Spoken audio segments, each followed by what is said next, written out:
वालेकुम, सुबह खैर, खुश आमदीद। इस दुआ के साथ कि आप जहां भी कहीं होंगे खैरियत से होंगे। मैं हूं आपकी होस्ट मुनीबा आसिफ जनाब और आप देख रहे हैं अपना पसंदीदा प्रोग्राम जागो लाहौर।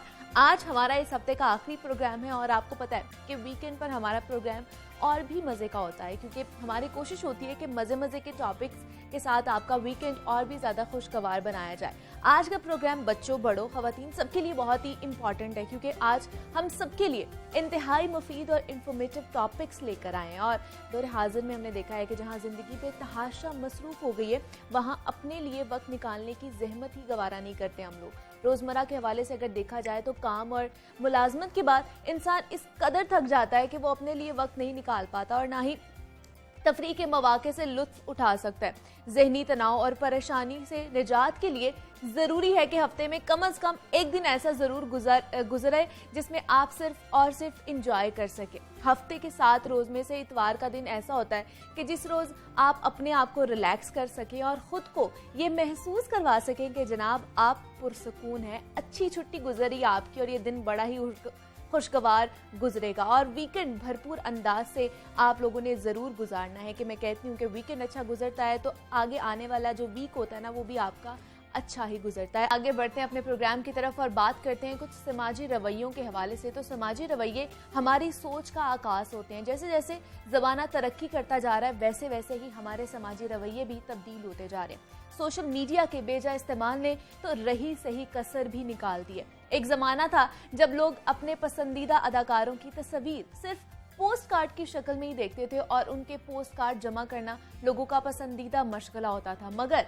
पिछली 2 दहाइयों में वक्त ने ऐसा पलटा खाया है कि इंटरनेट की मदद से लोग अब ट्विटर, इंस्टाग्राम और फेसबुक पर इन्हीं शख्सियात की ज़िंदगी के हर पल की खबर रखते हैं। और दुनिया में अब लोगों से रब्ता रखना भी जितना आसान हो गया है, उसकी पेचीदगियाँ उतनी ही बढ़ गई हैं। और सोशल मीडिया पर लोगों को हरासा करने उन्हीं के मसाइल में से एक मसला है। और ये परेशानियाँ अब सिर्फ उन बड़ी शख्सियात तक ही महदूद नहीं रही हैं, बल्कि ऐसे तमाम लोगों को भी पेश आती हैं जो सोशल मीडिया का इस्तेमाल करते हैं। सोशल मीडिया पर ट्रोलिंग और हरसानी एक ऐसा संगीन मसला बनता जा रहा है जो मुआशरे में मनफी सोच को परवान चढ़ा रहा है। अगर किसी से कोई छोटी सी भी गलत हरकत सरजद हो जाती है तो वो वायरल होना शुरू हो जाती है, जिसकी हालिया मिसाल फिरदौस आशिक अवान और अब्दुल कादिर मंदुखेल के दरमियान पेश आने वाला वाक़या है, जो हम सब ने देखा है। और मुआशरे में नेगेटिविटी क्यों फैलती जा रही है, इसमें बहसियत फ़र्द हमारा किरदार कितना अहम है और ऐसे कैसे हम अपने रवैये जो है वो चेंज कर सकते हैं, इस पर बात करेंगे। हमारे साथ मौजूद हैं माहिर नफ्सियात हैं मेरी परवेज़ हैं।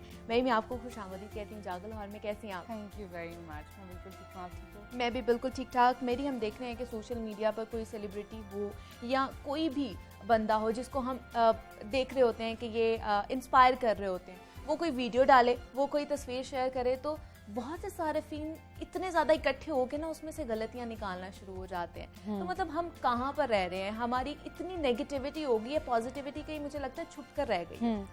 ये सिर्फ पब्लिक फिगर्स या सेलिब्रिटीज़ के लिए नहीं है। अगर आप नोटिस करें तो जब हमारे पास कह लें कि प्राइवेट अकाउंट्स थे और पब्लिक अकाउंट्स की ऑप्शन नहीं थी, तो तब भी लोग आपको हरास कर सकते थे। और वो कैसे हरास कर सकते हैं?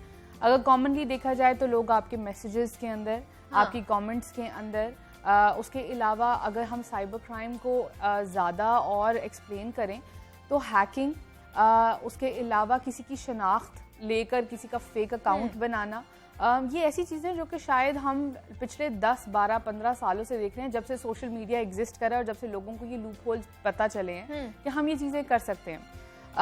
अनफॉर्चुनेटली ज़्यादातर जो इस तरह से साइबर क्राइम में इन्वॉल्व हैं वो मेल्स हैं और जो ज़्यादातर जो विक्टिम्स हैं वो लड़कियां होती हैं। और सबसे ज़्यादा जो है उनकी जो विक्टिमाइजेशन है वो यंग फीमेल्स की हो रही है।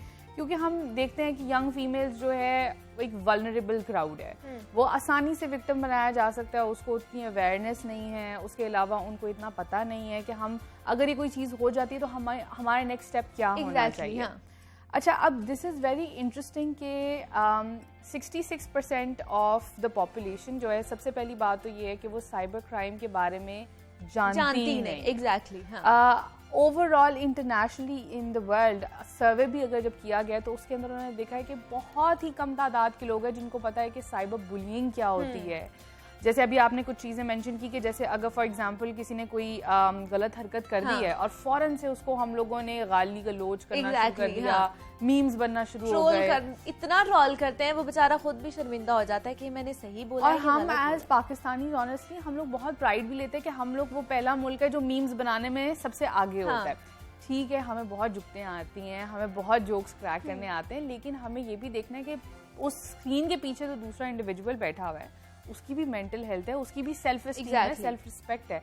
अगर आप उसको इस तरीके से लोगों के सामने बदनाम कर रहे हैं, वो ऑलरेडी उसे गलती हो गई है, पता नहीं शायद वो खुद कितना एम्बैरेस्ड हो उस पॉइंट के ऊपर, और आप रादर देन उसको सपोर्ट करने के, उसको मे भी उसकी, वो कहते हैं हमारे मजहब में भी एंड अदरवाइज कल्चरली भी, यू नो हाउ दे से इट, कि किसी की गलती हुई तो उस पर पर्दा डालो।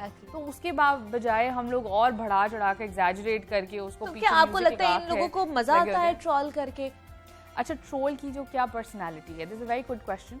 कि ट्रोल जो है वो basically what they do is, उनका रीजन फॉर ट्रोलिंग समबडी उनकी अपनी सेल्फ इनसिक्योरिटीज हो सकती हैं, रिवेंज हो सकता है, जस्ट लुकिंग एट समबडी, और वो होता है ना कि ओ ये मेरे कल्चर के अंदर अप्रोप्रिएट नहीं है तो ये आप मत करें। भाई आप, you are not the officer, आप नहीं है कि आप नहीं जाकर हर किसी को करेक्ट करना है और आपने बताना है किसी को कि आप किस तरीके से जो है अपने आप को अप्रोप्रिएटली सोशली प्रेजेंट कर सकते हैं। सो आई थिंक एक ट्रोल जो है वो अगर अपने आप को उस अगले बंदे की पोजीशन में भी डाल के देखे तो आपको ये अंदाजा होगा कि आपको भी नहीं अच्छा लगेगा कि हमें हर वक्त पिन पॉइंट किया जाए कि मैं क्या करूं, क्या पहनूं, कैसे दिखना चाहिए है, कैसे बात करनी चाहिए, वगैरह वगैरह। तो it's very common for people. और अब एक और बात जो कि शायद आई गेस के एग्जैक्टली नॉट, उसको एक सख्त साइबर क्राइम या साइबर बुलिंग के अंदर नहीं डाला जाएगा, लेकिन यू नो हाउ आपने एक पिक्चर डाली और एक बंदे ने उस पर 6 दफा माशाल्लाह लिख दिया। अब it might look funny right now, लेकिन एक यूजर के लिए बहुत अनोइंग चीज है। एग्जैक्टली, बिल्कुल ऐसे ही क्या हो रहा है। आप क्यों, हम एक ट्रोल जो है या एक बंदा जो सोशल मीडिया यूज कर रहा है, क्या आप असल में जब आप वन ऑन वन किसी को मिलते हैं तो आप कैसे बिहेव कर सकते हैं? इट्स एग्जैक्टली लाइक दैट, लेकिन सिर्फ वर्चुअल है। तो अगर इसको सिखाने के लिए, किसी को समझाने के लिए आई थिंक अगर कह सकें तो यही होगा कि आप किसी से अगर सोशल मीडिया पे इंटरैक्ट करें तो उसी तरह इंटरैक्ट करें जैसे आप किसी से असल में इन पर्सन करेंगे। आप किसी को गालियां नहीं देना शुरू कर देंगे उसको देख करके, आज तुम ऐसी लग रही हो, आज तुम ऐसे लग रहे हो, तुमने ऐसी जुबान यूज की, तुम्हारी इंग्लिश ठीक नहीं है, वगैरह वगैरह, जैसे भी हम लोगों को ट्रोल कर रहे होते हैं।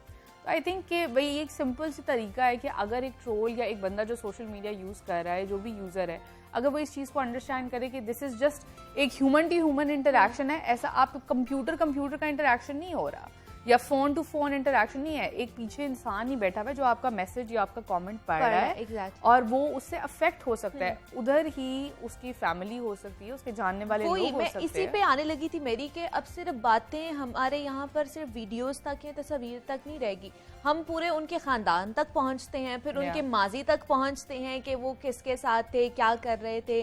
देन फिर हम, मतलब जैसे आपने भी कहा कि एक बंदा 6 दफ़ा माशाल्लाह बोलता है, तो इसी तरह हम हर पिक्चर के नीचे, वीडियो के नीचे देखते हैं कि पापा की परी या पापा के प्रिंसेस का नीचे कमेंट जरूर होगा, या ऐसे पापा के प्रिंस का ऐसा कमेंट होगा। मतलब हम बहुत फारिग लोग हैं कि हम लोग सिर्फ बाकी लोगों को स्टॉक कर रहे होते हैं कि ये लोग क्या कर रहे थे। बेसिकली ये आपने जवाब दे दिया आपने कि हम वाकई में इतने आप वेले, इतने आप फारिग हो कि वैसे ये तो खैर हम मजाक में भी बात करें, लेकिन आई नो ऑफ पीपल, और आपने भी एक्सपीरियंस किया होगा because obviously we both have public profiles, कि अगर लोग जब आते हैं तो they would have amazing profiles, फलानी जगह का CEO है, इतनी एजुकेशन है, यहाँ से पढ़कर भी आ गए हैं, वो सब कुछ होगा, उसके बावजूद एक सोच ये होगी कि जी ये लड़की है, इसने ये कुछ पुट अप कर दिया है, पब्लिक प्रोफाइल है, अब मेरा राइट बनता है ये पब्लिक प्रॉपर्टी। एग्जैक्टली। अब वो एक पब्लिक प्रॉपर्टी समझकर उसके ऊपर जो एक रिएक्शंस देना है, कोई बात करना है,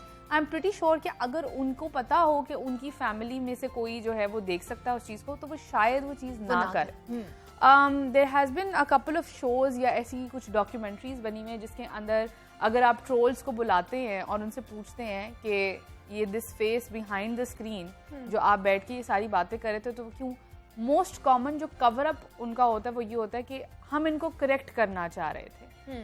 नंबर 1, आपकी एज अ इंडिविजुअल, ठीक है, आपको माशरे को, कम्युनिटी के अंदर अगर आप कुछ बेहतर करना चाहते हैं, कल्चरली या कम्युनिटी को आप सपोर्ट करना चाहते हैं in good ways, there are better ways to do it. बेहतर तरीके हैं उसको करने के, रादर देन ये कि आप किसी को जाकर अगर आप गाली दे रहे हैं तो वो कैसे हमें सोशली बेहतर कर रहे हैं। बिल्कुल ऐसे ही है। इतनी इनअप्रोप्रिएट चीज़ें, आई थिंक कि ये एक ऐसा टॉपिक है जो कि अगर आप, आई थिंक कि किसी को भी बिठा लेंगे, specially a female, she would have clusters of things to talk about, क्योंकि वो एक्सपीरियंस होती है ना, उसके साथ भी कहीं ना कहीं वो चीजें हो रही होती है। दूसरा, मेरी हमने देखा है लोग तो करते ही करते हैं, अब सेलिब्रिटीज आपस में भी बहुत ज्यादा ट्रॉलिंग करना शुरू हो गया, एक दूसरे को उल्टी सीधी बातें कह रहे हैं। मतलब हम उनको देखते हैं, हमारे लिए वो मिसाल होते हैं, हम उनको आइडियलाइज करते हैं, और जब सेलिब्रिटीज ही खुद ये करना शुरू हो जाएंगे, एक दूसरे को गलत वर्ड्स बोलना शुरू हो जाते हैं, ट्रॉल करते हैं, तो फिर वो मुस्बत किरदार तो अदा नहीं कर रहे ना हमारे लिए, क्योंकि हम जैसे और भी बहुत से लोग हैं जो उनको देख रहे हैं। बिल्कुल। एक कॉमन मिसकंसेप्शन है कि जी हमारा राइट टू स्पीक है ना, हमारा right of having my own opinion है, कि मेरा अपना एक ओपिनियन हो सकता है, मेरा अपना एक पर्सपेक्टिव हो सकता है, और उसके लिए उस जुमरे के अंदर मैं कुछ भी कह दूं। अगर इसने कोई बात की, अगर ये उसका राइट है, हाँ। तो मुझे उसका रिएक्शन देना on social media, on public platform, ये मेरा राइट है। ठीक है। इसकी हर चीज़ की एक बाउंड्री है, हर चीज़ का एक प्रोटोकॉल है उसको करने का। अगर आपको किसी की कोई चीज़ बुरी लगी है, अगर आप किसी को कुछ करेक्ट करना चाहते हैं, या आपको लगता है कि ये चीज़ अदरवाइज नहीं होनी चाहिए थी, तो उसका बेस्ट वे ये होना चाहिए कि आप, लेट्स से अगर आपको बहुत ज़्यादा ही सोशल एक्टिविज्म आ रहा है कि जी मैंने उसको बताना है कि तुम्हें ठीक करो, जस्ट मे बी पोलाइट एक मैसेज कर दें आप कि आपको ऐसे नहीं, ऐसे करना चाहिए। अच्छा, I want to also touch upon कि क्या एक विक्टिम की क्या पर्सनैलिटी होती है, और उसके साथ जब ये चीज़ होती है तो उसके बाद वो क्या करता है और उसको क्या करना चाहिए। जरूर। विक्टिम जो है नॉर्मली, जैसे मैंने पहले तो बताया कि एक वल्नरेबल पर्सनैलिटी होती है, और अगर आप ऐसे भी देखें, अब अगर ये, this is what I am commonly saying, ऐसा जरूरी नहीं है कि वो विक्टिम जो है वो वल्नरेबल होगा, कमजोर होगा, औरत ही होगी, आदमियों को भी हरास किया जाता है। एग्जैक्टली। और इसलिए ऑब्वियसली जब भी हम हरासमेंट की बात करें, हमें जरूर ये मेंशन करना चाहिए कि इट्स बोथ फेस। आज अगर सोशल मीडिया के ऊपर कोई लड़का किसी लड़की की कमेंट, पिक्चर के नीचे कमेंट करके उसको बुरा भला कह रहा है, तो लड़कियां भी कर रही हैं। एग्जैक्टली। और हमारे माशरे के अंदर ये एक बहुत ज़्यादा अनफॉर्चुनेट बात है कि लड़के को सपोर्ट भी पीछे औरतें ही कर रही होती हैं। वो उसकी माँ हो सकती है, उसकी बहन हो सकती है, उसके और जानने वाले हो सकते हैं, जो कि इनडायरेक्टली सपोर्ट करें कि ओ मैं ऐसे कपड़े क्योंकि नहीं पहनती हूँ, तो अगर फलानी ने पहने हैं तो वो कैरेक्टरलेस है। तो हम इस तरह की बड़े बड़े लेबल्स जो हैं उन पर लगा देते हैं। बहरहाल जो एक विक्टिम की पर्सनालिटी है, अगर उसको ऐसा लगे कि जी मैं अगर कोई रिस्पॉन्स देती हूँ, रिपोर्ट करती हूँ, ब्लॉक करती हूँ, FIA, साइबर क्राइम मिनिस्ट्रीज़ को या डायरेक्टर्स को अप्रोच करते हैं, और आपको लगता है कि उसका कोई एज सच रिस्पॉन्स नहीं होगा, तो I want to tell everybody here कि साइबर क्राइम और FIA पाकिस्तान के अंदर अभी फ़िलहाल it's one of the strongest departments जो हमारे पास हैं। बिल्कुल। अगर आपको कोई थ्रेट कर रहा है कि जी मैं आपकी पिक्चर्स लीक आउट कर दूंगी, मैं आपको जो है फेक अकाउंट्स बनाकर बदनाम कर रहे हैं, ऑल ऑफ दीज चीज़ें जो है, ऑल ऑफ दीज थिंग्स, इन सब का जो है तोड़ जो है वो FIA के पास है। सिंपल सा तरीका है, आपने उनकी हेल्पलाइन पर कॉल करना है। वो आपको हो सकता है कि शायद वो एविडेंस के लिए वो आपको कहें कि ईमेल कर दें या आपको बुला लें, और आप जाएंगे, आपकी भी इन्वेस्टिगेशन, बिकॉज ऑब्वियसली वो भी नहीं चाहते कि किसी गलत इंसान के ऊपर जो है कार्रवाई शुरू कर दी जाए। तो वो आपके साथ सारे एविडेंस लेंगे। एविडेंस लेने के बाद दे गो टू एन एक्सटेंट कि वो अगले बंदे का लिटरली फोन जब्त करके सारा डाटा रिमूव कर सकते हैं। बिल्कुल ऐसे ही। और इसलिए आई थिंक कि सबसे पहले तो क्योंकि ये अवेयरनेस नहीं है, तो सबको ये पता होना चाहिए कि हमारे यहाँ ये लॉ एटलीस्ट है और इम्प्लीमेंट भी किया जा रहा है। हाँ एग्जैक्टली। तो इसकी अवेयरनेस के लिए मेरे ख्याल से हमारी गवर्नमेंट को एक इनिशिएटिव लेना चाहिए, ताकि जो लोग हैं जिनको नहीं पता, 60 मेरे ख्याल से 70% जो लोग हैं हमारी पॉपुलेशन, उसको नहीं पता। I think even more. हाँ, अगर आप लेट्स से अभी हम यहाँ से निकल के, ये टर्मिनोलॉजी किसको पता होगी? उनको समझाना पड़ेगा, ये इसका मतलब ये है, इसका मतलब ये है, फिर शायद अच्छा इसका ऐसा है। तो अदरवाइज अगर ये टर्म हो तो वही बात है कि यस, अवेयरनेस कैंपेन जरूर होनी चाहिए। जैसे अभी this is an awareness campaign as well, कि ठीक है हम बात कर रहे हैं मीडिया के ऊपर, तो लोगों को आहिस्ता आहिस्ता इस बारे में पता चलेगा, और ये दोनों को पता होना चाहिए, एक विक्टिम को भी और एक कल्प्रिट को भी। कई दफ़ा ऐसा होता है कि कुछ लोग कोई ऐसी चीज़ें कर रहे होते हैं, ऐसे तो इतना कोई मासूम नहीं होता, उसको पता होता है अंदर से मैं गलत कर रहा हूँ, लेकिन उनको ये नहीं पता होता कि किस एक्सटेंट तक गलत है। ये एक कंसेगुनस क्राइम है। कंसेगुनस क्राइम का मतलब ये है कि ये पनिशेबल है ऑल ओवर द वर्ल्ड। 3 से 10 साल की सजा है इसके अंदर, इम्प्रिजनमेंट, उसके अलावा हैवी फाइन है इसके ऊपर, और वो कोई छोटा मोटा फाइन भी नहीं कि आप 5-10 हज़ार देकर आप बेल आउट हो जाएंगे। जी, हजारों और लाखों के अंदर 50,000 मिनिमम, और उसके ऊपर 10 लाख और 10 मिलियन तक ये फाइन्स जो हैं वो जाते हैं। तो यही बात है, देखें ना कि हमें नहीं पता होता। एंड मैं जब भी कल रिसर्च भी करी थी तो तब मुझे भी काफ़ी ज़्यादा डिस्कवरीज हुई कि इस तरह, और हर क्राइम की कैटेगरी की अलग है। अगर आपने आइडेंटिटी थेफ्ट किया, फेक अकाउंट्स बनाया और रिपोर्ट हुआ है, उसका आपको अलग सजा है। उसके अलावा अगर आप किसी को हैक कर रहे हैं, दैट्स डिफरेंट। किसी को आप हेट कमेंट्स कर रहे हैं, दैट्स डिफरेंट। अब तो सोशल मीडिया के ऊपर भी बहुत ज़्यादा फिल्टर्स लगे हैं कि आप सिलेक्ट कर सकते हैं कि अगर कोई हेट कमेंट आता है तो आप उसको डिसअपियर कर सकते हैं, रिस्ट्रिक्ट कर सकते हैं उन अकाउंट्स को। तो आई गेस कि इतनी ज़्यादा जो फैसिलिटेट किया है सोशल मीडिया ने, एक तो उसको भी अवेल करना चाहिए, और उसके बाद अपने आप को अवेयर करना जो है वो बहुत ज़रूरी है। हम यहाँ पर जो है ना लॉ को, सिस्टम को हर वक्त हम क्रिटिसाइज कर रहे होते हैं, कोसते रहते हैं कि शायद लॉ नहीं है, हाँ एग्जैक्टली ये वो। लेकिन हमारा एंड पे जो बुराई है वो ये है कि हमारे पास अगर कोई लॉज है भी तो हम उसको इस्तेमाल ही नहीं करना चाहते, क्योंकि हम समझते हैं कि वो झंझट है। हाँ। वो एक प्रॉब्लम है, हम इतने नहीं बिला वजह ये करेंगे वो करेंगे, इतना बड़ा पंगा हो जाएगा। भाई जो पंगा सोसाइटी के अंदर ऑलरेडी चल रहा है उसको ठीक करने के लिए अगर वो जो ट्रोल्स वो कहते हैं ना कि जी हम रिस्पॉन्सिबल सिटीजन है और हम बुराई खत्म करना चाहते हैं, तो आप ऐसे बुराई खत्म करेंगे, आप उसको रिपोर्ट करें और इस तरीके से इरेडिकेट करें। और दूसरा मेरी हमने देखा है कि ये तो सोशल मीडिया की बात होगी, टीवी में भी बहुत सारे ऐसी चीज़ें हमें देखने को मिलती है। अभी हाल ही में हमने फिरदौस आपा और जो पीपी के MNA थे उनके हमने देखे कि जोर आजमाई हुई टीवी स्क्रीन पर, और बहुत से लोगों ने देखा भी। तो मतलब किसी भी सूरत में टीवी पर इस तरह की चीज़ें मुजाहिरा करना ये भी हमारे लिए नुकसानदेह है। मतलब टीवी पे भी हम दिखा रहे हैं, सोशल मीडिया पे भी वही चीज़ें चल रही हैं। तो इस तरह हमारा माइंडसेट किस तरह क्लियर होगा, या हम इन चीज़ों में से किस तरह निकल सकते हैं? ऑब्वियसली कोई भी ऐसा पब्लिक फिगर, स्पेशली पाकिस्तान में पॉलिटिशियंस जो हैं उनको बहुत इंपॉर्टेंस दी जाती है, लोग देखते हैं। हाँ। ना सिर्फ वो एक अवेयरनेस या इंफॉर्मेशन के रिप्रेजेंटेटिव्स होते हैं, बल्कि वो इस तरह से, अब जैसे ये जो हम लोगों ने क्लिप देखा है, मेजॉरिटी ऑफ द आवाम के लिए ये एंटरटेनमेंट था, और बाकी लोग जो देख रहे थे वो अफसोस कर रहे थे कि ये क्या हो रहा है, बिकॉज वो लोग हैं जो अफसोस कर रहे हैं, वो वैसे लोग हैं जो कि एक्चुअली समझ रहे हैं कि इसका इम्पैक्ट क्या हो सकता है।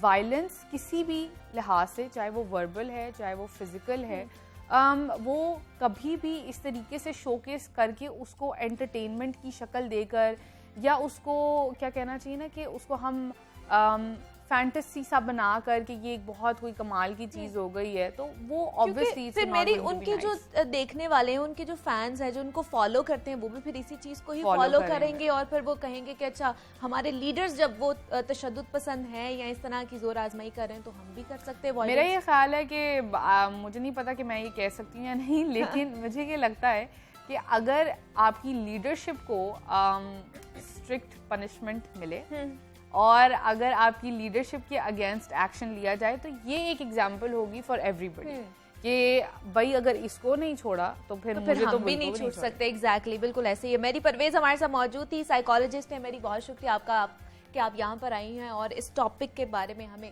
बहुत सारी इन्फॉर्मेशन आपने दी है। और आपसे भी ये दरख्वास्त है कि इस तरह की कोई चीज़ करने की ज़रूरत नहीं है, ट्रॉल करने की किसी को ज़रूरत नहीं है। और अगर कोई आपको ट्रॉल कर रहा है तो आप उसके खिलाफ जा सकते हैं और उनके खिलाफ कार्रवाई भी करवा सकते हैं। हमारे यहाँ पर लॉज मौजूद हैं जो आपकी मदद करेंगे। नाम मजीद भी आपसे बात करेंगे, लेकिन यहाँ वक्त एक छोटी सी ब्रेक का, मिलते हैं इस ब्रेक के बाद।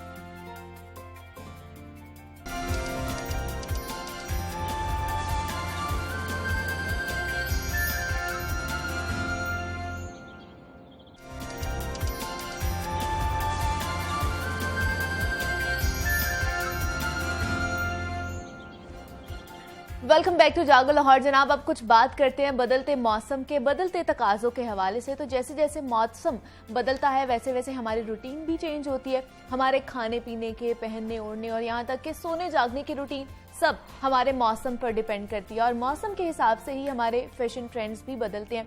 नए नए फैशन ट्रेंड्स शुरू हो जाते हैं और जैसे ही गर्मी का आगाज होता है लॉन की बहार आ जाती है और लॉन के खूबसूरत रंग और दिलकश और दिलफरेब प्रिंट्स मिजाज को यकसर भी बदल देते हैं। बदलते मौसम के साथ मुख्तलिफ लॉन कलेक्शंस को मुतारिफ कराने का सिलसिला भी जारी है और जिनमें मौजूदा ट्रेंड्स को मद्देनजर रखकर मलबूसात तैयार किए जाते हैं। रंगों के इंतखाब का मरहला हो तो मौसम को नजरअंदाज नहीं किया जा सकता। फैशन की दिलदादा खवातीन के लिए ये जानना बेहद जरूरी होता है कि किस मौसम में कौन सा रंग ज्यादा मकबूल है या कौन सा पहनना चाहिए। इस साल मौसम गर्मा में कौन कौन से फैशन ट्रेंड्स और रंग ज्यादा मकबूल है ये जानते हैं अपनी मेहमान फैशन डिजाइनर सादिया खालिद हमारे साथ मौजूद हैं। सादिया, मैं आपको वेलकम कहती हूँ जागो लाहौर में। कैसी हैं आप? Thank you so much. मैं बिल्कुल ठीक, आप कैसी हैं? मैं भी बिल्कुल ठीक ठाक। सादिया, गर्मी आ चुकी है और बहुत ज़्यादा गर्मी है, तो इस सीज़न में लॉन किस तरह की निकल रही है, किस तरह के प्रिंट्स आ रहे हैं, कलर कलेक्शंस क्या हैं? जो 2021 है उसमें जो कलर कलेक्शंस हैं उसमें पेस्टल्स तो आपको पता है कि वो ट्रेंड में रहती ही हैं, लेकिन अर्थी टोन्स जो हैं वो बहुत ज़्यादा इन ट्रेंड हैं because it's a trend of year. So आपको डिफरेंट ब्रांड्स की तरफ से जो आपको कलर स्कीम मिलेगी उनमें अर्थी टोन्स एज बेस कलर्स मिलेंगी। फिर उसके अलावा डिफरेंट टेक्निक्स जो हैं वो प्रिंट्स की वो इन ट्रेंड हैं रादर दैन डिजिटल प्रिंट्स। अच्छा। क्योंकि डिजिटल प्रिंट 2020 में और 2019 में बहुत ज़्यादा इन ट्रेंड अच्छा, था। मतलब डिजिटल प्रिंट जो है वो आउट हो चुका है इस वक्त। जी बिल्कुल। It's not properly out of the trend, लेकिन ये कि इट्स नॉट लाइक दैट जितना वो 2020 के अंदर जो है वो बहुत ज्यादा इन था। और सब्लिमेशन जो है या फिर इस तरह की जो टेक्निक्स हैं, block prints, puff prints, screen prints, these are back into trends. अच्छा, और इस तरह के प्रिंट्स जो हैं सॉलिड कलर्स कह लें कि वो आजकल ज़्यादा ट्रेंड में हैं, लेकिन गर्मी के हिसाब से उन सॉलिड कलर्स में भी हम लोग सेलेक्ट करते हैं कि कौन से पहनने चाहिए। आप डे अगर किसी फंक्शन में जा रहे हो तो कौन से पहने, नाइट फंक्शन में जा रहे हो तो कौन से पहने, उसको किस तरह एलैबोरेट करेंगे आप? देखिए, जब भी आपने कोई कलर ड्रेस सेलेक्ट करना होता है तो एज डिजाइनर हम सबसे पहले सजेस्ट करते हैं कि आपकी पर्सनैलिटी क्या है, what's your physique, what's your personality. ठीक है। इट्स नॉट लाइक कि हर कलर हर किसी को सूट नहीं करता। हाँ। जरूरी नहीं कि अगर आपने डीप पर्पल पहना है तो मुझे भी वो डीप पर्पल सूट ही करेगा। Exactly. और वो किसी भी टाइम में सूट करेगा। मेरी पर्सनैलिटी हो सकता है कि वैसी नहीं हो। तो सबसे पहले आपकी पर्सनैलिटी और उसके बाद कि आपने किस जगह पे उसको वेयर करना है। अच्छा। That's the thing. सो उसके अकॉर्डिंग जो है वो हम लोग प्लान आउट करते हैं।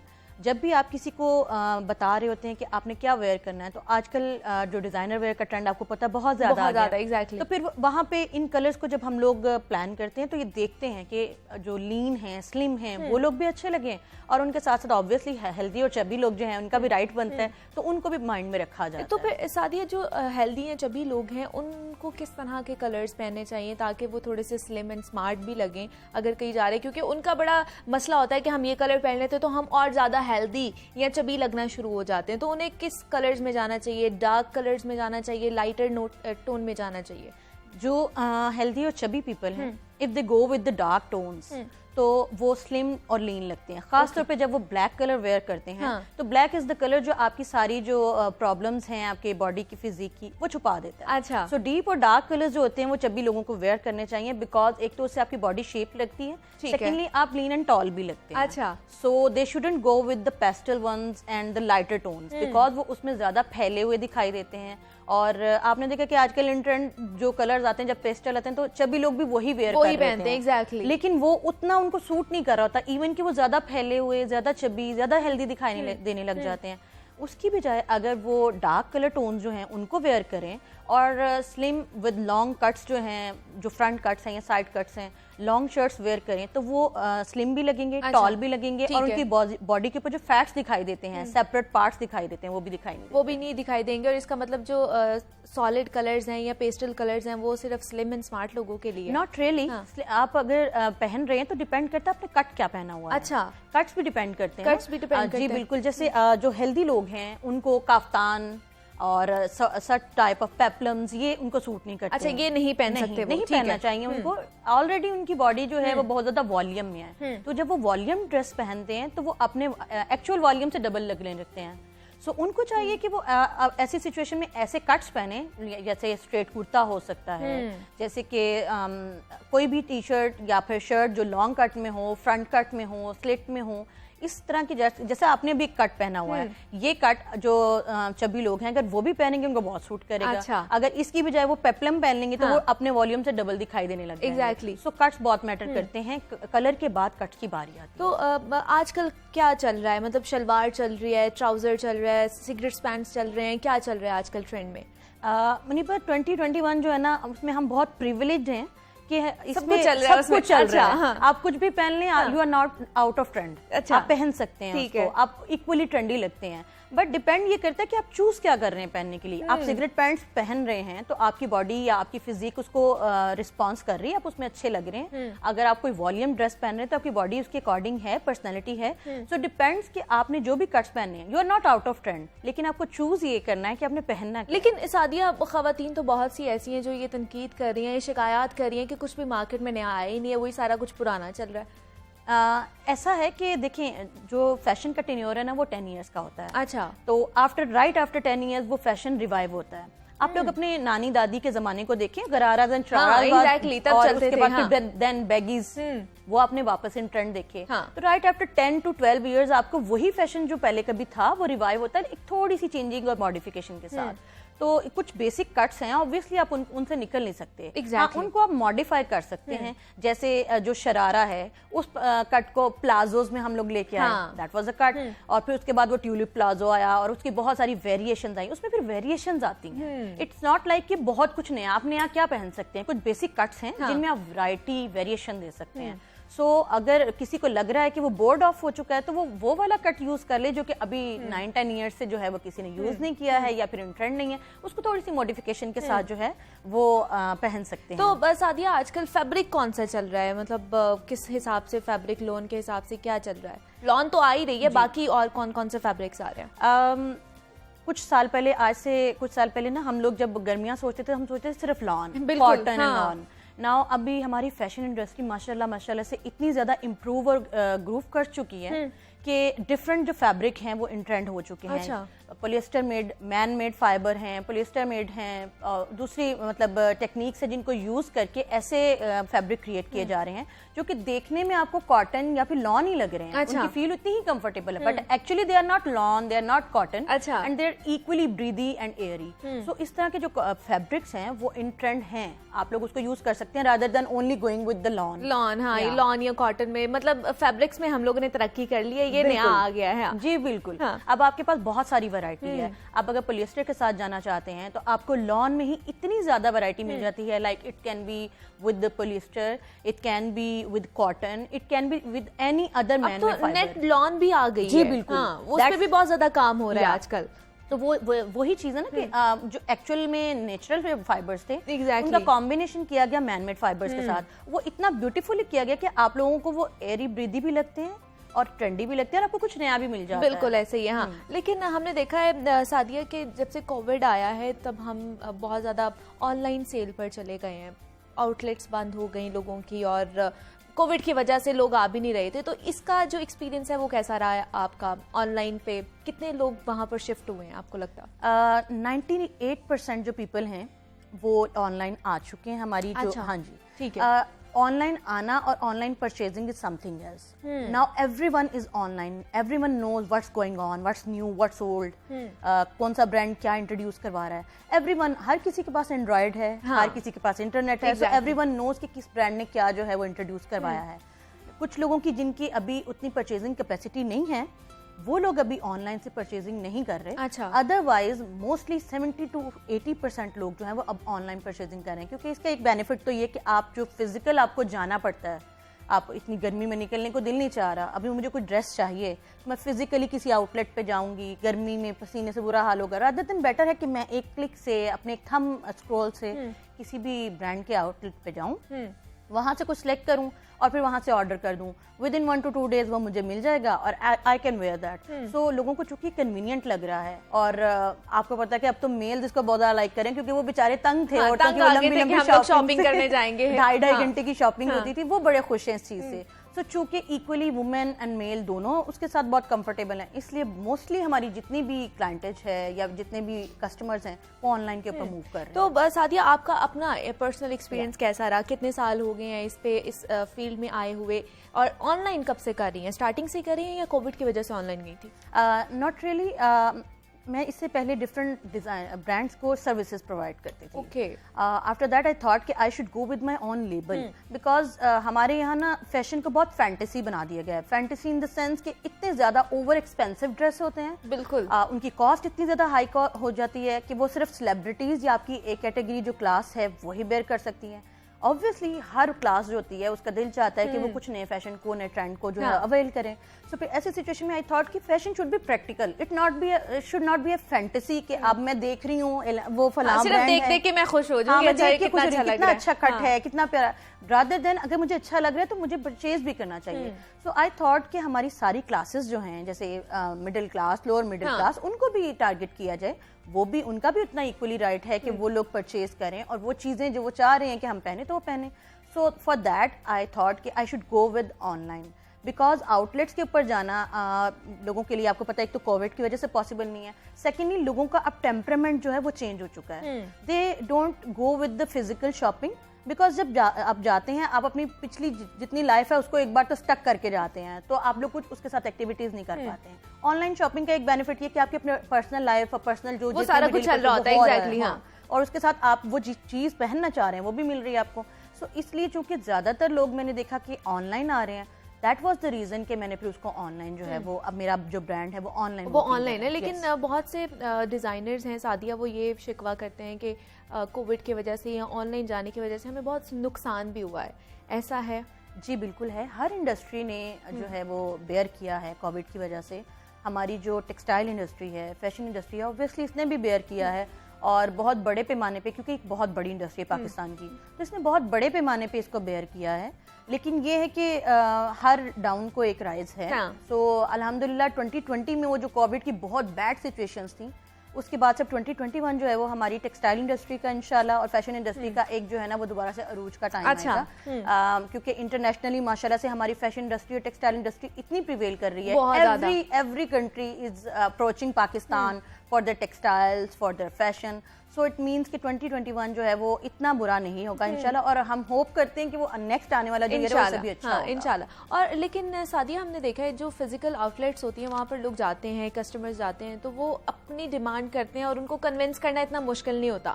ऑनलाइन तो बहुत ज्यादा मुश्किल होगा क्लाइंट को कन्विंस करना कि आपको क्या करना है, क्या नहीं करना। जी बिल्कुल, क्योंकि जब वो फिजिकल जा रहे होते हैं उनके पास उतनी वैरायटी नहीं होती, उनके पास इतनी ऑप्शंस नहीं होती। आपका जो ऑनलाइन एक पूरा प्लेटफॉर्म है उसने लोगों को बहुत ज़्यादा अवेयर कर दिया है। लोगों को पता चल गया है कि now what they should wear, उनको कहाँ से लेना है, प्राइस कहाँ से अच्छी मिल रही है, फैब्रिक कहाँ से अच्छा मिल रहा है, चीज़ें कहाँ बुरी हैं, कहाँ से लेना चाहिए, कहाँ से नहीं लेना चाहिए, मुझे क्या सूट करेगा। डिज़ाइनर्स ने बहुत ज़्यादा अवेयर कर दिया है लोगों को। सो इससे बेनिफिट ये हुआ कि लोग जो जितने ज़्यादा अवेयर होते गए, जो डिज़ाइनर्स थे उनकी उतनी ज़्यादा रिस्पॉन्सिबिलिटी कम होती चली गई। हाँ, अब यहाँ के मार्केट को अगर आप लोगों ने कम्पीट करना है तो आपको प्राइसेस और वो जो अपनी क्वालिटी होती है उसके ऊपर आप लोगों को प्ले करना होता है। अगर आप अच्छी वो दे देते हैं, नो डाउट के लोग आपको अवेल करते हैं, क्योंकि जो है कंपटीशन बहुत ज़्यादा बढ़ गया है, हर कोई इस फील्ड में आ रहा है, और जो लोग हैं वो ये शिकवा करते हैं कि जो डिज़ाइनर्स क्लॉथ्स हैं वो बहुत ज़्यादा एक्सपेंसिव हो चुके हैं। इसकी क्या वजह लगती है आपको? ऐसा है, एक्सपेंसिव हो गए में? मैंने आपको अभी थोड़ी देर पहले कहा फैंटेसीज में लोग जीते रहे हैं।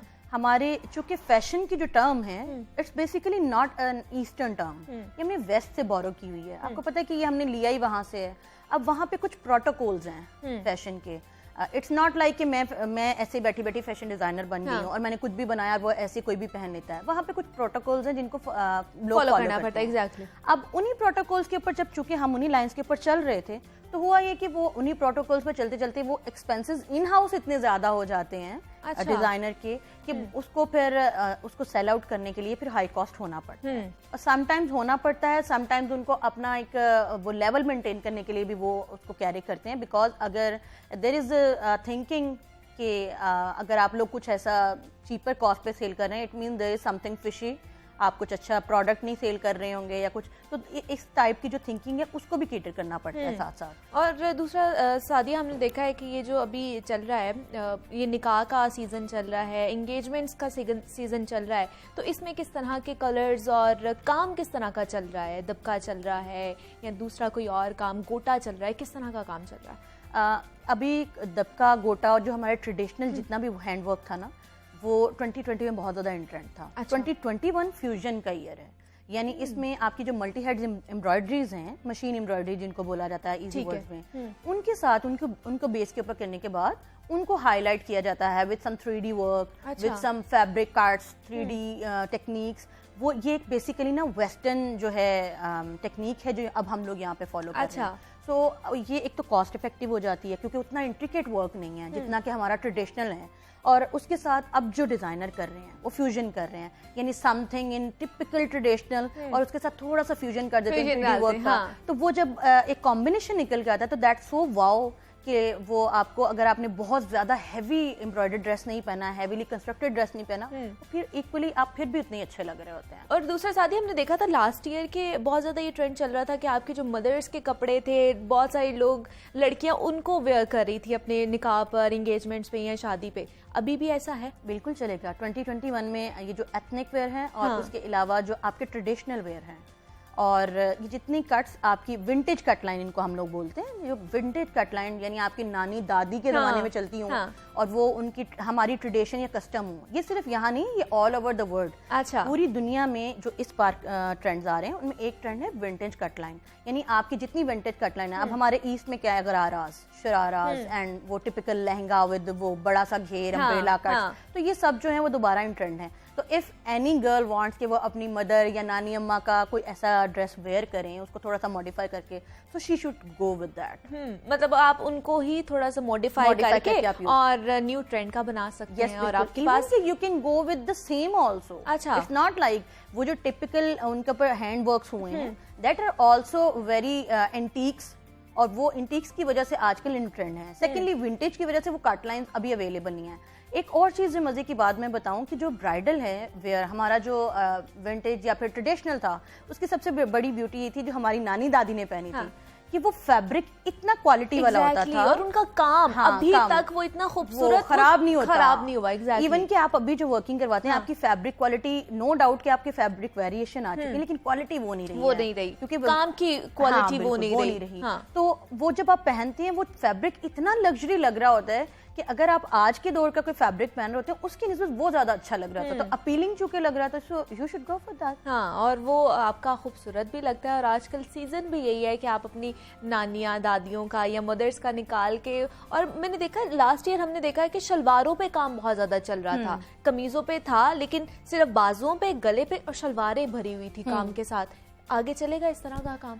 अभी जो आपको आने वाले ये विंटर में भी जो ड्रेसेस दिखाई देंगे, एम्ब्रॉयडरीज। अच्छा। एम्ब्रॉयडरीज ऑन द शर्ट, और खासतौर पे वेलवेट के ऊपर। यस, ऑब्वियसली ये जो जितने भी आपको विंटर स्टफ दिखाई देंगे उनके ऊपर embroideries. Prints are not in trend, मैंने आपको अभी बताया थोड़ी देर पहले, तो एम्ब्रॉयडरीज जो है वो बहुत ज्यादा होंगी। और सेकेंडली एक जो ट्रेंड है कि ऊपर से नीचे सिंगल टोन, मोनोटोनिक जो आपकी लुक है, आपको पता है पहले कंट्रास्ट में बहुत ज्यादा प्ले करते थे, ट्राउजर और कलर का है, शर्ट और कलर की, बट नाउ वन टाइम जो लुक है ना, पूरे ऑल ओवर की लुक, उसके साथ दुपट्टा कंट्रास्ट में भी हो सकता है, सेम भी हो सकता है, वो डिफरेंट वेरिएशंस उसमें हैं, लेकिन आपकी जो पूरी एक ऑल इन ऑल लुक है वो सिंगल कलर की चलनी है। तो अगर कोई प्लान आउट कर रहा है कि जी हम अपने विंटर में इस तरह के पेट के लिए क्या करें, अपने लिए क्या डिजाइन करें, तो उनको एक सिंगल टोन के साथ जाना चाहिए। अच्छा, That will be in ये उनके लिए बहुत अच्छा होगा। आगे आने वाले जो लोग हैं या उनकी कोई भी इवेंट्स आ रहे हैं, तो मेरे ख्याल से सादिया ने बड़ा अच्छा आपको मशवरा दे दिया, आप अभी से बनवाना शुरू कर दें। सादिया खालिद हमारे साथ मौजूद थी, फैशन डिजाइनर है। सादिया, बहुत शुक्रिया आपका कि आप यहाँ पर आई और टिप्स देकर जा रही हैं कि आगे हमने क्या करना है। जनाब, मजीद आपसे बात करेंगे, लेकिन यहाँ वक्त तो एक छोटी सी ब्रेक का मिलते हैं। इस ब्रेक के बाद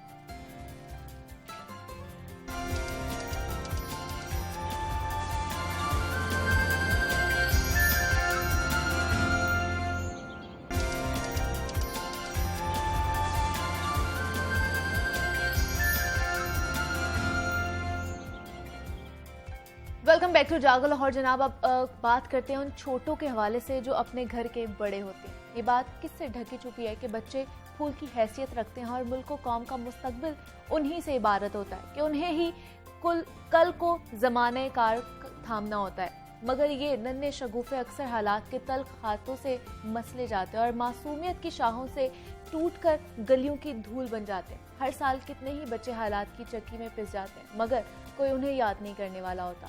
इसी मकसद के लिए हर साल 12 जून को इंसदादे चाइल्ड लेबर डे मनाया जाता है, जिसका मकसद चाइल्ड लेबर की हौसला शिकनी करना, बच्चों के तालीम के मसावी हकूक दिलाना है। दुनिया भर की तरह पाकिस्तान में भी ये दिन मनाया जा रहा है, लेकिन आज भी लाखों बच्चे घरों में, दुकानों पर, भट्टों और फैक्ट्रीज पर काम करने पर मजबूर है। चाइल्ड लेबर के हवाले से कवानीन क्या कहते हैं, चाइल्ड लेबर के हवाले से कवानीन पर अमल दरामद क्यों नहीं किया जाता, इस पर बात करेंगे। हमारे साथ मौजूद है बैरिस्टर हारिस रमजान है, माहिर कानून है। हारिस, मैं आपको खुशामदीद कहती हूँ जागो लाहौर में। कैसे हैं आप?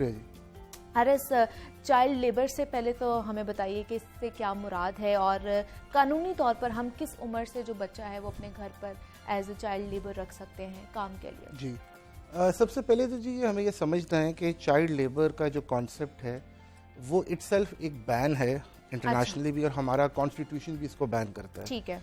अगर हम, क्योंकि 18वीं तरमीम के बाद अभी कुछ कवानीन जो है वो प्रोविंसेस के पास आ चुके हैं, लिहाजा इस पे एक बड़ी ज़बरदस्त काविश जो है हुकूमत पंजाब ने 2016 में की, जिसके अंदर एक चाइल्ड लेबर रिस्ट्रिक्शन का एक लॉ आया 2016 में, जिसने 15 साल से नीचे उम्र का जो भी बच्चा होगा, 15 साल की एज ब्रैकेट रखी गई है, ठीक है, वो चाइल्ड कंसिडर होगा। जैसे कोई शख्स कोई एम्प्लॉय नहीं कर सकता, ठीक है, और अगर वो ये करेगा तो और ये रिपोर्ट हो जाता है और सरकार अपने का जो निज़ाम है उसमें वो एक्शन में आता है, ठीक है, तो उसको सजा हो सकती है, जेल हो सकती है। अच्छा, हाँ, लेकिन फिर भी हम देख रहे हैं कि 15 साल से नीचे के बच्चे भी आजकल काम कर रहे हैं, वो चाहे दुकानों पर, अगर आप देखें तो सारी जगहों पे वही काम कर रहे हैं मेजॉरिटी। 15 साल से ऊपर का तो कोई भी हमें चाइल्ड लेबर नजर ही नहीं आता, छोटे ही बच्चे नजर आते हैं। तो फिर क्या कानून मौजूद है उस पर अमल दरामद? देखिए जी, पाकिस्तान का जो प्रॉब्लम, एक जो इशू है, जिस तरह आपने इसकी भी ये जिक्र किया, कानून का कोई इशू नहीं है। कानून हमारे पास बहुत जबरदस्त और पोटेंट है। प्रॉब्लम असल में है इन्फोर्समेंट का। मैं आपको थोड़ी सी तवज्जो दिलाऊंगा, क्योंकि मैं खुद भी मैंने करीब से लेबर डिपार्टमेंट के साथ काम किया है साल से, और मैंने कई नए कवानीन बनाने में अपना थोड़ा कलीदी किरदार अदा किया है। मैंने बहुत करीब से इन इदारों को जब देखा है तो मुझे ये नज़र आया कि इनको लीड करते हैं हमारे सेक्रेटरी हजरान, वो बड़े काबिल और बहुत वेल ट्रेन्ड ऑफिसर्स होते हैं, मगर अनफॉर्चुनेटली हमारा ओवरऑल निज़ाम जो है, जो कि जिस तरह हम समझते हैं, और अक्सर ड्राइंग रूम्स में या कहीं भी टॉक शोज पे यही बात हो रही होती है कि there is extreme lack of will amongst every individual कि वो चेंज लाना चाहे। मैंने ये देखा है कि अफसरान का सिर्फ, जिनका ये काम है ये रोकना, उनकी सिर्फ फोकस ये है कि जी दिन कैसे जल्दी से गुजारे और घर चले जाए, अच्छा, और अपनी जिम्मेदारियों को कितनी खूबसूरत तरीके से एवेड कर लिया जाए।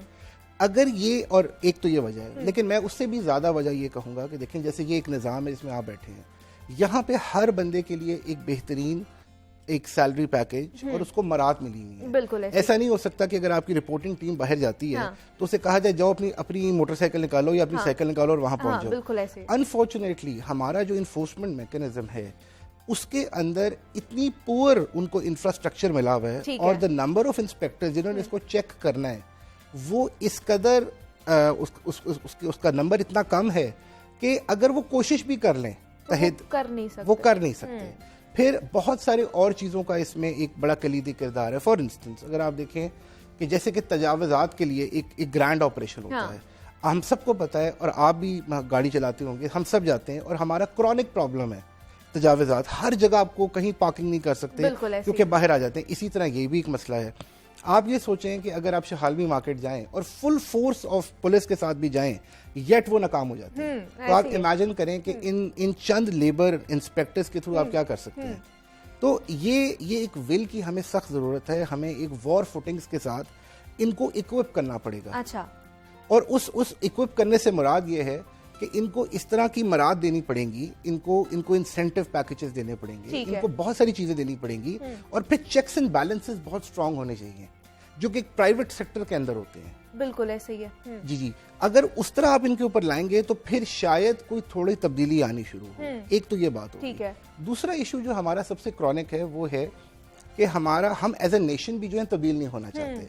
अगर आप थोड़ा सा अपने घरों की तरफ देखें तो हर घर में चाइल्ड लेबर आपको नजर आएगी। बिल्कुल ऐसे ही है। एक छोटे बच्चे के साथ एक 7-8 साल की बच्ची जो है या बच्चा जो है वो उसको संभाल रहा है। और इंटरेस्टिंगली हर उस शख्स की जिसकी जिम्मेदारी है इसको रोकने के लिए उसके घर में भी आपको उसके घर पे ही है। एग्जैक्टली। और अगर आप ये कहीं किसी फोरम पे बात करें कि जी ये क्या हो रहा है और हमें इसको चेक करना चाहिए, तो लोग आपकी तरफ इस तरह देखते हैं कि जैसे आपने कोई इंतहाई ना एलियन बात कर दी है। ये आप कैसी बातें कर रहे हैं यहाँ पे।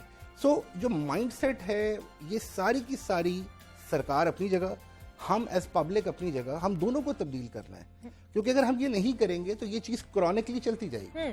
तो मुझे ये बताइए कि चाइल्ड लेबर से कानूनी तौर पर जो है ये मना करने की वजूहात क्या है? क्या हम ये ना समझे कि बच्चे जो है अपने वालिदैन का हेल्पिंग हैंड क्यों नहीं बन सकते? जी मैं अर्ज करता हूँ, अगर आप देखें कि जब से हमारे प्राइम मिनिस्टर साहब आए हैं तो उन्होंने कुछ बातों पे बहुत फोकस अपना रखा, क्योंकि खुद वो एक बहुत जय्यद स्पोर्ट्समैन रहे हैं और शायद मुझे भी मैं भी स्पोर्ट्स खेलता हूं, तो उसी क्लब से मेरा ताल्लुक है जहां से हमारे प्राइम मिनिस्टर साहब वहां से उन्होंने अपना नाम बनाया। ठीक है। तो उनकी स्पोर्ट्स रिजीम्स को हमने देखा है और उनको बड़े उससे देखते हैं कि जी इतना जबरदस्त स्पोर्ट्समैन। इशू ये है जी कि बच्चे की ग्रोथ की स्टेजेस हैं। ठीक है। और अगर आप देखें तो प्राइम मिनिस्टर साहब अक्सर ये कहते हैं कि एक यंग एज में जब उसको नरिशमेंट चाहिए होती है अपनी डिफरेंट बॉडी ग्रोथ के अंदर, उस वक्त जब आपसे वो छीन लिया जाएगा और आपको तेजाबी बैटरियों पे या स्मोक से भरी हुई जगहों के अंदर बच्चा जो है जो कि गाड़ी को ठीक कर रहा है या बैटरियां ठीक कर रहा है या व्हाटएवर इस तरह के काम कर रहा है, तो आप सोचिए कि उसमें नरिशमेंट तो आ नहीं रही है और उसके एवज वो जो काम कर रहा है वो इस कदर हेक्टिक और इस कदर लेबोरियस काम है कि उसके बाद उस बच्चे की ग्रोथ जो है वो हैम्पर हो जाती है। इसी वजह से दुनिया जहां ने जो न्यूट्रिशन एक्सपर्ट्स हैं सब ने ये कहा गया कि बच्चे को आप कामों पे मत लगाएं, ठीक है, रादर उनकी हेल्दी नरिशमेंट करें। इसी वजह से हमारे मुल्क में भी ये चीज एक कैंपेन चलाई गई कि आप बच्चों की तादाद को कम करें, ठीक है, क्योंकि बच्चे क्यों काम करते हैं, क्योंकि वो एक बहुत लुक्रेटिव सोर्स ऑफ इनकम है पेरेंट्स के लिए। अगर आप अक्सर देखें तो इन बच्चों के जो आपको काम करते नजर आते हैं, इनके वालिदैन जो हैं या तो घर बैठे सो रहे होते हैं या कहीं ना कहीं ऐसे बैठे इनको स्ट्रेटेजिकली प्लेस कर रहे होते हैं। हाँ। और ये बच्चे दिन रात काम कर रहे हैं, जो कमाते हैं उनके हवाले कर देते हैं। सो ये सारा पैराडाइम है, इसको देखना एक टॉप लेवल पे भी बहुत जरूरी है।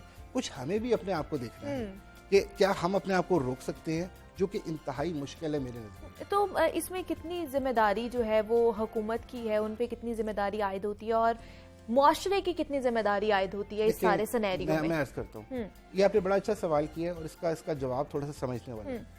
हम एज लॉयर्स बहुत डिबेट करते हैं क्योंकि हमारा काम ही कुछ है कि हम ये देखते हैं, क्योंकि बहुत आसान है कि आप स्टेट के ऊपर इल्जाम लगा दें कि जी आपका ये सारा कुछ है। लेकिन अगर आप थोड़ा सा इससे बियॉन्ड देखें तो दुनिया में जाएं, आप देखिए top countries of the world like the US and the UK, in दोनों ममालिक के अंदर आपको हर वक्त हुकूमत मुतहरिक नजर नहीं आती है। उनका एक बहुत ही रैंडम सा चेक होता है। ठीक है। जैसे कि मैं आपको एक छोटी सी मिसाल देता हूँ। एक ऑक्यूपेशनल सेफ्टी और हेल्थ हैजर्ड का ना एक लॉ है, अच्छा, जिसका मकसद ये है कि जितने भी फैक्ट्रीज हैं उनको आपको स्टैंडर्डाइज करना है और उसके अंदर जो मजदूर काम कर रहे हैं उनके लिए बेहतरीन नॉन हैजर्डस फैसिलिटीज देनी है ताकि उनको नुकसान ना हो जाए। अब आप इमेजिन करें कि हम ये इसी पे काम कर रहे थे, तो हमने एक कंपैरिजन किया जर्मनी के साथ। अच्छा। तो हम हैरान रह गए कि वहां पर बेतहाशा, क्योंकि आपको पता है वहां कितनी ग्रोथ है, उनका कोई चंद एक इंस्पेक्टर्स हैं जो टॉप लेवल का है। अच्छा। वो भी स्केड्यूल होती हैं पीछे पढ़ के फैक्ट्रीज के, प्लीज आप आके हमें एक दफा चक्कर लगा लें और हमें देख लें कि हम ठीक हैं या नहीं है। सो कहने का मकसद क्या है, द नेशनल एटीट्यूड। हमें ये रियलाइज एक दिन करना है कि आखिर हमने हर चीज इल्जाम नहीं लगाना, कुछ हमने अपने आप को भी तो ठीक करना है। हम हमारा जो, अगर आप देखें कि पूरा लीगल फ्रेटर्निटी के अंदर भी हर लेवल के ऊपर जब क्राइम पे देखते हैं तो हम सीधा एम कर देते हैं कि जी ये पुलिस पुलिस पुलिस। कितनी कोशिश हमारी तरफ से होती है कि हम खुद इन क्राइम्स को रोकें और उसको करें। क्यों? क्योंकि हम सब सेल्फ सेंटर्ड हैं, हर कोई अपने इंटरेस्ट को देख रहा होता है। तो ये हमारी कई गुफ्तगू से ये हासिल निकलता है कि as a nation we need to realise all these important aspects, और हमें खुद भी देखना है अपने आप को। क्योंकि देखें, एक बच्चा जो हमने अपने घर में रखा हुआ है, हमारे पास इतनी सकत तो है ना कि हम उसको तर्क कर दें, और हम खुद उस बच्चे को संभालें। बिल्कुल, आई अंडरस्टैंड दैट हाँ। कि ये मुश्किल है, हाँ। मगर एक रिस्पॉन्सिबिलिटी तो है, गैर कानूनी काम तो है। तो क्या कहेंगे हम, मतलब हमें पता है कि ये चीज़ गलत है, ये गैर कानूनी काम है, तो हम इनके जो वालिदैन हैं, जो बच्चों के वालिदैन होते हैं या जो उनको मुलाजमत पर रख रहे होते हैं, जो लोग होते हैं, उनके खिलाफ अगर सख्त एक्शन लिया जाए तो क्या ये जो मामला है, ये जो संगीन मसला है, ये हल नहीं हो जाएगा? बेशक आप सही कह रही हैं, अगर लिया जाए हाँ। और हुकूमत की तरफ से अग्रेसिव कैंपेन बिल्कुल ऐसे ही है, क्योंकि लॉ तो मौजूद है हमारे पास। आप सही फरमा रही हैं, लेकिन प्रॉब्लम वही है कि सरकार भी एक हद तक कर सकती है ना। मैंने आपको जब पहले ही बात बताई कि रिसोर्सेज नहीं है इनके पास इतने ज्यादा, ये बहुत रिसोर्सेज मांगते हैं। आप खुद देखें ना कि एक एक घर को देखना, कम्युनिटी में देखना, हमारी पॉपुलेशन देखें, नंबर ऑफ इंस्पेक्टर्स देखें, हजारों घरों के ऊपर कुछ चंद इंस्पेक्टर्स हैं, वो कैसे पकड़ सकते हैं, वो कैसे कार्रवाई कर सकते हैं? लेकिन बैरिस्टर हारिस, हमने देखा भी है कि बहुत से ऐसे अगर बच्चों के केसेस आते हैं जिसमें उन पे तशद्दुद भी किया जाता है, उन पे कत्ल के इल्जामात भी लगाए जाते हैं, तो जो वो होता है बंदा जो उनके ऊपर FIR करवा रहा होता है, वो छुट जाता है या फिर उनकी सुलह सफाई हो जाती है, वो पैसे दे के छुट जाते हैं। आपने बहुत जबरदस्त सवाल किया और ये है कोर में जाता है हमारे पूरे सिस्टम के ऊपर, लीगल सिस्टम के ऊपर। बिल्कुल। अनफॉर्चुनेटली ये एज अ लॉयर मुझे बड़ा, मैं डिसअपॉइंटेड हूँ, अनफॉर्चुनेट है कि मुझे कहना पड़ता है कि हमारा इंसाफ का निज़ाम जो है उसे बहुत ज़बरदस्त ओवरहॉलिंग की ज़रूरत है। क्योंकि उसकी वजह ये है कि आप बिल्कुल सही कह रही हैं कि जो ही कोई वकूआ इंसिडेंट रिपोर्ट होता है, उसी वक्त जो तफ्तीशी अफसर आता है वो दोनों पार्टियों से नेगोशिएट करना शुरू कर देता है। बिल्कुल ऐसे ही है। मैं ये नहीं कह सकता कि सारे ही ऐसे होंगे, पर जिस तरह आपने इंडिकेट किया है, मेजॉरिटी मैटर्स के अंदर उसी वक्त वो चीज़ खत्म हो जाती है। क्यों? क्योंकि सरकार प्रोसिक्यूशन की सहूलत नहीं अच्छी देती है। आपके प्रोसिक्यूटर्स बिल्कुल, एक तो अगर ट्रेनिंग भी है मगर दे आर नॉट इंटरेस्टेड, कोई बंदा इंटरेस्टेड नहीं है, तफ्तीशी इंटरेस्टेड नहीं है, जज इंटरेस्टेड नहीं है। exactly. और अगर आप इंटरेस्टेड नहीं होंगे तो कैसे इंसाफ के सिलसिले चलेंगे? बिल्कुल ऐसे ही है। हाँ, मतलब इंसाफ हमारे यहाँ पर पाकिस्तान में मिलना मुश्किल है, मुश्किल से मुश्किल तर होता जा रहा है जिस तरह के ये हालात चल रहे हैं। बैरिस्टर हारिस रमजान हमारे साथ मौजूद थे। हारिस, बहुत शुक्रिया आपका कि आपने हमें वक्त दिया और आप इस टॉपिक पर बात करने के लिए आप यहाँ पर आए हैं।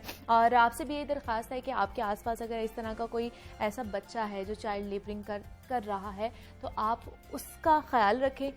मतलब उनके, अगर आप चाइल्ड लेबर के खिलाफ हैं तो उसके खिलाफ आवाज़ भी आपको उठानी चाहिए पाकिस्तान में रहकर। मेरे ख्याल से ये इतना तो आप अपना कंट्रीब्यूट कर सकते हैं। आपने अपना बहुत सारा ख्याल रखना है, मुझे इजाज़त देनी है। वीकेंड अच्छे से एंजॉय कीजिएगा, मंडे को मिलते हैं। अल्लाह हाफ़िज़।